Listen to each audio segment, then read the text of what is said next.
Hello, this is Jason Tadlock, Superintendent of the Elkhorn Area School District, taking a moment to answer some common questions related to the upcoming referendum that is on the ballot this November 5th.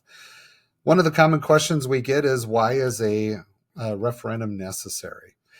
First and foremost, what's really triggered this has been a lack of funding. And when I say a lack of funding, it's really a lack of revenue limit increase authority, the way the state funding formula works for the state of Wisconsin. In the years 21 to 22 and 22 to 23, the state of Wisconsin froze the revenue limits. We were in the COVID pandemic, and the federal government provided ESSER funds, and the state chose to not increase the revenue limit for school funding during those years. We also ended up having hyperinflation and the greatest inflationary impact that we've seen. We saw in the education setting that that inflationary impact was 6 to 8%. You combine that with a $0 revenue limit increase for 2 years in a row, that created a fiscal cliff, not just for us, but for districts all around the state. I believe in the last 2 years, there's been over 400 school districts of the 430 plus in the state that have had to go to operational referendum. We're one of the last ones. In order for us to maintain our standard of excellence and to keep up with the services that we provide, our class sizes, retain high quality staff, and keep the same level of opportunities for students, we need to work through the process that the state has established, and that is to ask the community to consider increasing our revenue limit, which happens to be one of the lowest in the entire state. This hasn't been a problem that was just created in the last biennium budget. It actually started all the way back in 2009.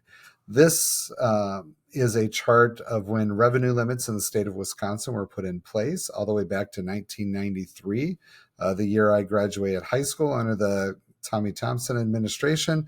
They put together a formula that capped school spending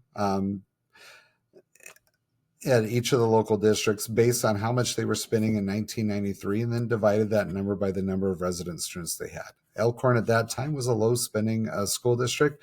We still are a low spending school district because revenue limits were then capped and only allowed to increase either through referendum or through the authority the state gave. In this case, for the first 16 years, because that law that was passed under Tommy Thompson had language in it that would automatically increase the revenue limits in line with the consumer price index. So what you see in this chart are the increases of the revenue limits, and in black shows what the state provided in the revenue limit increases. You'll see that in 2009, you'll see some gray there. That's because that was the first time that the state departed from matching revenue limit increases with inflation, and that was under Doyle's administration. You then see the state had a budget crisis that started the last biennium budget under Doyle's administration, and then Governor Walker came in and passed Act 10 and took other measures to balance the state budget. The challenge that districts have had, that after the state budget became balanced, the state never returned to increasing the revenue limits in line with the rate of inflation, and that has put a crunch on school budgets all throughout the entire state. But the state did provide the mechanism and the solution, and has given us the direction that if you need to increase your revenue limit, then the community can go and vote to do so. So really at the heart of this, and going back to that original question, is why is a referendum necessary? It's because we don't have the authority to increase the revenue limit by ourselves. That's something that the community has to vote on. And what we're asking is not even to return to make up for all of that gap between inflation and the operating budget, but to just close some of that gap that exists. That's why we're going to referendum, and that's why we need to respectfully ask the community to consider it on November 5th.